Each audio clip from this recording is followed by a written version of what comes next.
Support WrestleTalk! Order the magazine using the link below. Shane McMahon explains SmackDown's invasion of Raw, the first member of Team Smackdown revealed, and Michael Cole keeps on sucking. I'm Ollie Davis, and this is the 24th of October 2017 edition of SmackDown Live in about 4 minutes. Despite leading a very heel invasion of Raw the previous night, Shane McMahon opened SmackDown to a hero's welcome, with the crowd actually chanting WWE's latest hashtag, Under Siege. You're chanting it now, but you're gonna be sick of it in 2 weeks' time when Michael Cole says it to death. Or Tom Phillips. They're exactly the same person if you ask WWE's graphics department. It seems the Raw vs SmackDown feud isn't one of good versus bad, it's one where the fans can choose their own sides. Shane explained as much in his promo, saying Monday's invasion wasn't personal, it was tactical. He's done this dance before, and he knows to strike first. Shane Batman always has a plan.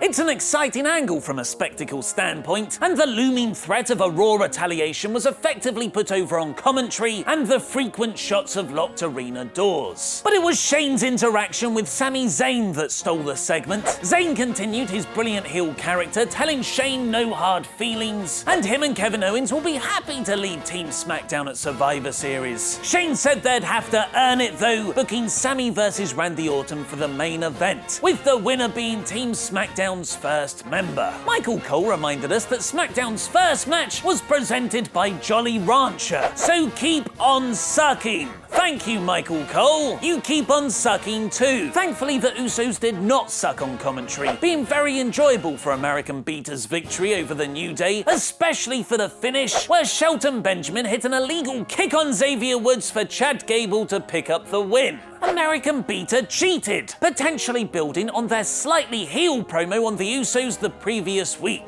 The Fashion Files continued their Quentin Tarantino homage with Reservoir Dogs this week. This was one of the least funny editions of the skit, but it set up a very exciting parody for next week, Stranger Things. Following on from Season 2's release on Netflix this weekend, maybe they'll finally confront the Bludgeon Brothers, going by Harper and Rowan's lines from their promo later in the show. Up is down, down is up. Perhaps the grainy forest the Bludgeon Brothers have been cutting their promos from is actually the creepy upside-down dimension from Stranger Things. But it probably isn't. After the baffling count-out loss last week, Baron Corbin versus Sin Cara had another dud finish. The Lone Wolf getting disqualified when not stopping his beatdown on Sin Cara. Baron's end of days on the outside was so shocking, the crowd chanted one more time. Jinder Mahal did the best he could with his Brock Lesnar promo, but he isn't a threat anyone buys into. In the old pay-per-view days, when you had to convince fans to pay money to see your big fights, this would be a complete failure. And rather than build Jinder up with credible wins in the coming weeks, it looks like we'll just have AJ Styles tapping out the Singh brothers in second-long matches. Tamina dominated the women's fatal five-way early on, which Corey Graves put over as Lana's management skills. When Charlotte, Naomi, and Tamina all found themselves taken out though, Becky Lynch tapped out Carmella to become Team Smackdown's captain, whatever that means. Dolph Ziggler neatly explained that even though they were both part of the Raw invasion the previous night, he is not friends with Bobby Roode. They booked themselves a 2 out of 3 Falls match for next week, where the winner will get a Team Smackdown place, which is going to be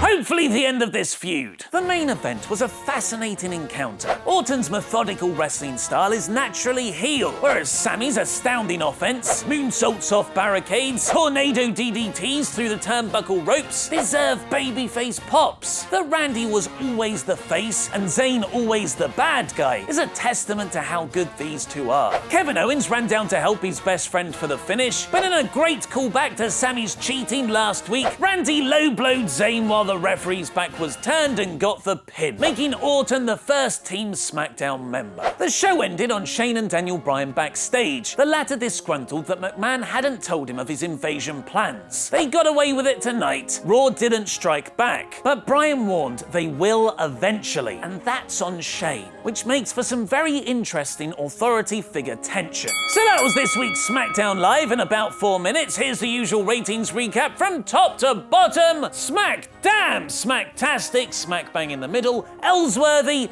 and Keep on Sucking. I'll reveal my score very shortly, but first, vote in the poll above my head to give yours. I'll announce the results in tomorrow's WrestleTalk news. While not as spectacular as the previous night's Raw, this was a solid episode to continue the drama, keeping the looming revenge invasion as a foreboding background threat. There are 6 more episodes of Raw and SmackDown until Survivor Series after all. Sami's heel work continues to be the show's standout, and Randy's match quality has really improved in the last few weeks. This week's SmackDown is Smack Bang in the Middle. Has John Cena's Survivor Series role been leaked? And AJ Styles has given a shout out to his Bullet Club roots. Click the videos to the left to learn more, press subscribe, and support WrestleTalk. Order issue 1 of the WrestleTalk magazine. I've been Ollie Davis, and that was wrestling.